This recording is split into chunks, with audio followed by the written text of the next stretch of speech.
tem vindo a representar. Os Açores e Madeira de hoje, e basta lá ir para o verificar, estão muito diferentes, para melhor, daquilo que eram há 30 ou até mais anos atrás. É verdade que o mesmo se poderá dizer do país em geral, é verdade, o país melhorou muito nos últimos anos, sobretudo depois da consolidação da democracia. Mas nos Açores e na Madeira essa mudança torna-se particularmente clara, na medida em que se traduz numa evidente melhoria das condições de vida das pessoas e, sobretudo, na adaptação das políticas e das práticas governativas à realidade geográfica, histórica, social, cultural e económica dos dois arquipélagos. O facto de se tratar de arquipélagos, de estarem muito afastados do continente, só por si, por razões geográficas, torna estas regiões diferentes do resto do território nacional. Esta mudança foi feita, de certa maneira, por figurino, ou seja, foi planeada e executada indo de encontro à expectativa dos açorianos e dos madeirenses e de encontro às especificidades de cada região. Teve por base uma estratégia política que conduziu à construção de 3 pilares fundamentais das autonomias regionais. E refiro-me, e vou, de certa maneira, dar mais alguns exemplos ao referir mais aos Açores, que é o meu arquipélago de origem e que eu represento na Assembleia da República, mas na globalidade estaremos a falar das autonomias regionais envolvendo as duas regiões. Primeiro, tivemos a Lei das Finanças das Regiões Autónomas, que, aplicada com rigor e competência, permitiu a sustentabilidade financeira da região. Depois, no caso dos Açores, tivemos uma nova lei eleitoral, que é bastante diferente da anterior e, sobretudo, da nacional, que vem melhorar a democracia representativa, na medida em que reforça a voz das ilhas mais pequenas e das oposições, e não desperdiça o único voto dos cidadãos. Não sei se sabem, atualmente nos Açores há um círculo, cada ilha constitui um círculo eleitoral para a Assembleia Legislativa, mas depois há um círculo regional que aproveita todos os votos que cada partido não conseguir transformar em deputados no seu círculo, mas que no conjunto conseguem eleger alguns deputados. E, finalmente, tivemos as revisões da Constituição, na parte, obviamente, que tem a ver com as regiões autónomas, e, sobretudo, o Estatuto Político-Administrativo cada região tem o seu, o Estatuto Político-Administrativo da Região Autónoma dos Açores, concretamente, que veio definir com maior clareza a relação da região com o Estado. Com estes instrumentos legislativos, tem-se consolidado o processo formal da construção da autonomia dos Açores e da Madeira, que veio a ser posto em prática num diálogo permanente com a prática governativa regional. A autonomia dos Açores e da Madeira foi sendo definida politicamente e confirmada passo a passo na prática governativa, numa dinâmica que permitiu que, a cada momento, cada uma delas interviesse da outra. Ou seja, o governo, a experiência do governo vai aconselhando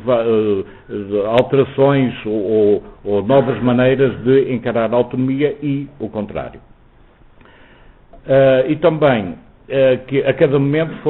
foram introduzidas na governação e na administração regional as correções e as alterações de percurso e de práticas que o diálogo com a realidade e a presença no terreno aconselhavam. Uma coisa é pensar-se na autonomia como uma coisa abstrata, outra coisa é depois ver como é que ela funciona. E vemos que na Madeira funciona de uma maneira, nos Açores funciona de outra maneira, porque a história, a geografia,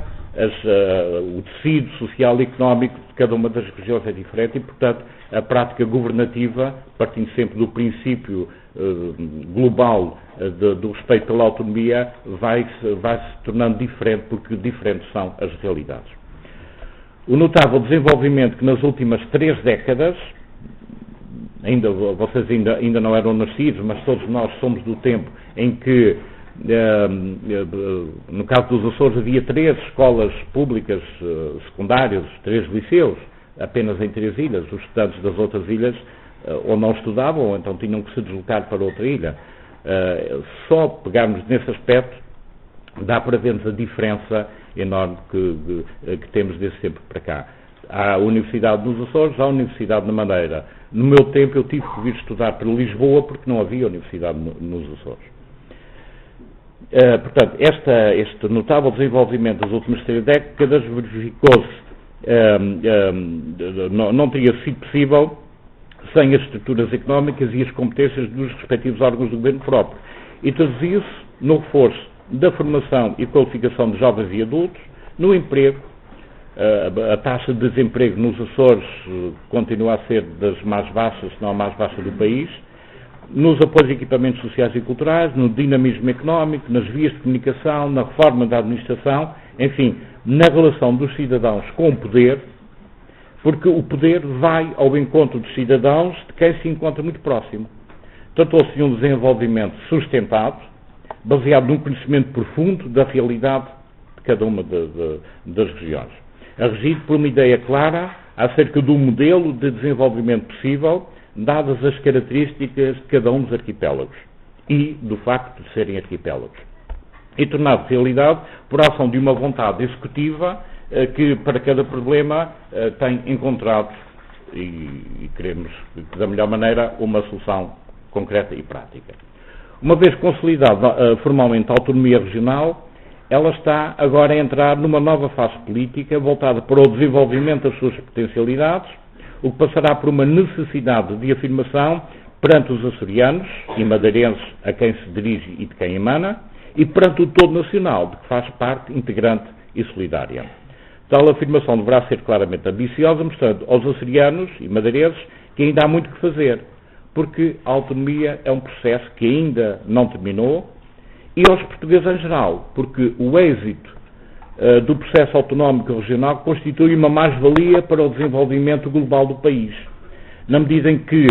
uma região que tem os meios para se desenvolver sem ser na dependência do Estado e os aproveite e gira da melhor maneira, de acordo com a sua realidade, representará um estímulo e dará um contributo líquido para um desenvolvimento harmonioso, ainda que diferenciado, do país. O modelo de desenvolvimento que se pretende para os Açores, e se pode também para a Madeira, não é, nem deve ser idêntico ao que se poderá aplicar a qualquer das regiões continentais. E no caso dos Açores, relativamente à Madeira, também tem que ser diferentes. Se as realidades geográficas, históricas, sociais, culturais e económicas são diferentes, então os modelos de desenvolvimento também terão que ser diferentes. Mas, se isso é